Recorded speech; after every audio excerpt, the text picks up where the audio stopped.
Hello and welcome into Carolina Originals, the radio show that puts a spotlight on local talent from North and South Carolina.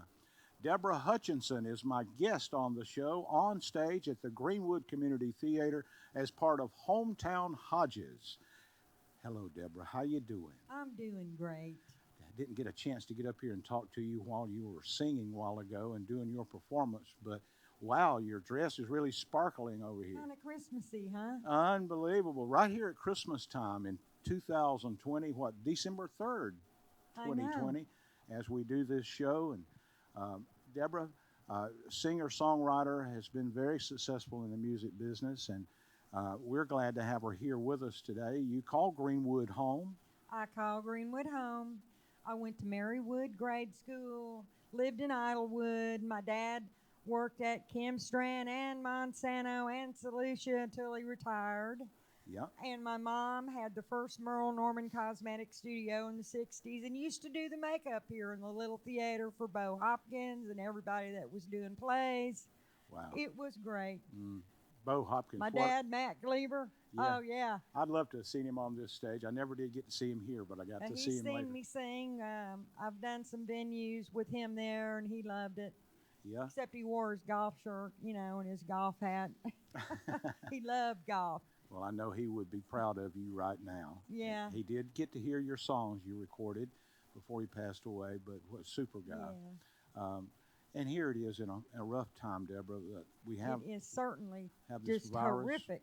terrible virus. Terrible virus. And, people, songwriters are telling me they're using this time to be creative. Are you doing the same? I'm doing the same.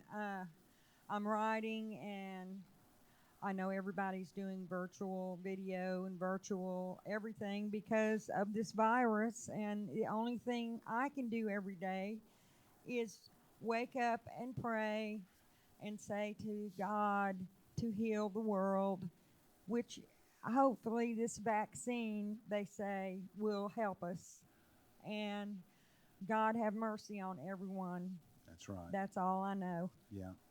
And I second that for sure. As we've been doing these shows, it's been during the time of the virus, and I felt like I wanted to be a part of it and document it, and you've supported me and let me come down here and do some extra work. Deborah's my better half, ladies and gentlemen. We've only been together 14 years. I got to tell this story of how I met you, and it pertains to music. My wife had passed away, and I was in a deep depression for about 4 months. And the first thing I did, I was on the radio, but at that time there at Z93 in Abbeville, I took some time off because I couldn't be good time rock and roll at that time. I just couldn't live up to it.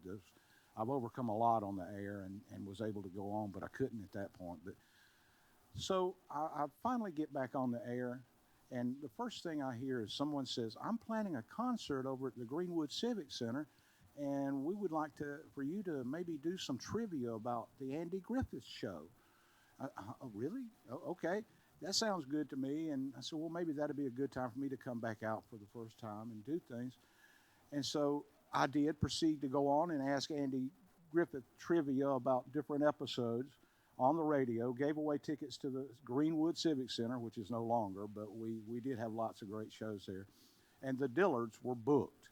Okay, so I'm going like, well, the Dillards, the Darlings on TV, okay. The Darlings on Andy Griffin. Yeah, I get it because I was raised up watching it. And, the guys that come to town and never say a word.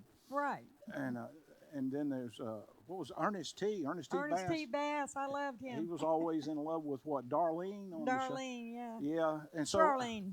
Here I am, and all involved in this. And to go on to make the short story, the Andy Griffith Show is one of the reasons I know this lady, because the Dillards were at the concert. Deborah knew them from Nashville. Doug Dillard was my very good friend. Yeah. And I knew the Dillards. And I saw Boogie over there, and I saw he was a radio announcer he was announcing everything, and I said, I need to meet him. I'm a songwriter and a singer. I need to meet him and be on the radio. Maybe he can put my song on the radio. The next day, I'm listening to her material. I said, what are you doing in Greenwood, South Carolina? And she said, because my dad lives here, And and I wanted to spend some quality time with my dad because I have lived in LA, Nashville, New York, and I said it's time to go home and spend some quality time with Dad. so the Dillards jump up on stage. I introduce them, and they get up and do their thing. And here's me and Deborah backstage, and we get to talking. And even forget the show. You know, I forget. I That they're, know. I'm I'm, introducing him to Doug and uh, everybody. I His said, Rodney, all of them. I said this is Boogie here.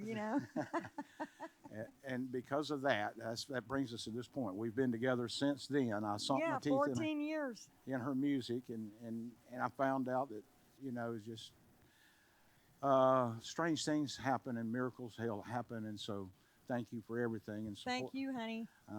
Merry Christmas to you. Merry Christmas. We got to talk about your music. You just performed 3 songs. I Can't Wait Forever, Guilty of Sin, and I Need Somebody is the 3rd release, and that's Right. the new one. Right. That's the new release, and I hope it does well. Yes, I do too. It's going to be on the album Hollywood. Follywood, and on that album is also going to be I Can't Wait Forever, which you can find on Pat Patterson's website, Right. the DJ Pat Patterson, and let me think just a minute, largetime.net. Right. Click on the store. Her song I Can't Wait Forever is on the album. The first album. Yeah, and what's the name of it? I don't know. Well, okay, that. Skip that, but you can find her song on that one. Right. And I'll think then of it in a second. The second album, The second album is We're Building an Island. We're Building an Island, and it won at the Alabama Theater for Best Album of the Year. Best compilation CD. Right, Best Compilation CD. Yes, with the Beach Music Awards, and that one was on that track. Guilty of Sin, yeah. Yeah, and so that's available at largetime.net. We'll get a plug-in for your music. Right. But I Need Somebody has not been released, so it's about to come out now. Yes, it is. Maybe Pat will put me on the next one. And that was the premiere of that video you just saw. That was the first time Deborah's done the song on stage. Right. So that story leads up to now, 14 years later. We've had professional musicians playing on your songs. We had The Tim Marshall Lauder. Tucker Band. Well, some former members of Marshall Tucker. Right, at the Marshall Tucker studio, I recorded. Yes. Yeah. Rusty Milner, Tim like Lauder's them. on there, and our great friend we got to send our shout outs to was played the drums. Dusty Hawkins. Dusty Hawkins, Has passed God rest away. his soul. But Yes. that was him on those drums, and He was worked with excellent. everybody, Reba McEntire, Everybody in Nashville. He was all over Nashville. and we really miss him. Yeah. And since we recorded that brings us up to what's going on with Deborah. She is published in Grand Entertainment, Nashville, Tennessee, Joe Metter. We also have to say condolences to the family of Joe Metter, which recently just passed away. Yes, I'm so sorry. I'll miss him. Yeah. He was a great man. He was my publisher for 27 years. And he pitched these guys, the Vaughn brothers, one song. Right. And I'm talking about Stevie Ray Vaughan and Jimmy Vaughn, his brother. Jimmy Vaughn is the group Fabulous Thunderbirds, of course. You've probably heard of them. He was actually out before Stevie doing good, and then Stevie jumped up to be one of the kings of guitar. Right. And so these are the two guys together on the album Family Style. Which these two guys are in the Hall of Fame now. Yes, the Vaughn brothers. Yeah. Well, actually, yes. They Stevie had a big Ray Hall Vaughan. of Fame show. Yeah, Stevie Ray Vaughan and Double Trouble. Double Trouble. And this was the gold when it went 500,000. That Right. represents 1 million sales, but it's gone triple that since then, correct? Right. And my song is called White Boots. Boots. Boots. You got a certificate. I got a Grammy certificate from Norris because they don't give the songwriters Grammys. They only give Grammys to the artist. So they sent me this, and I had it framed, the certificate, and it's from Norris, where the Grammys come from. Deborah, For Family Style. You worked in L.A., you worked in New York, you pitched your songs to a lot of people, and now your publisher has passed away. But Now with the new way of doing things, you pretty much can do it on your own. Right. But I mean, you gotta have to have it published and all. I know you are. Right. But tell me, what's the future look like for Deborah Hutchinson coming out with this new Bollywood album? What do you think? I hope it's looking sunny and bright. What type of music is what I mean? Like, is it going to be? It's going to be a genre of beach, and then blues. It's going to be a lot of blues and R&B and pop and crossover. One other thing I want to point out about this album is that Niles Rodgers was the producer. Nile Rodgers, yes. Nile Rodgers, and of course he's one of the biggest producers of all time now. Yeah, he's producing a new group now that's number one. Well, he's excellent. Nile Rodgers, yeah. The group Chic I mean it. was his first group, and he was in Chic and Freak Out and all those songs were on there. And I Want Your Love, and went on to produce everybody and anybody. But he produced Family Style, the album Family Style.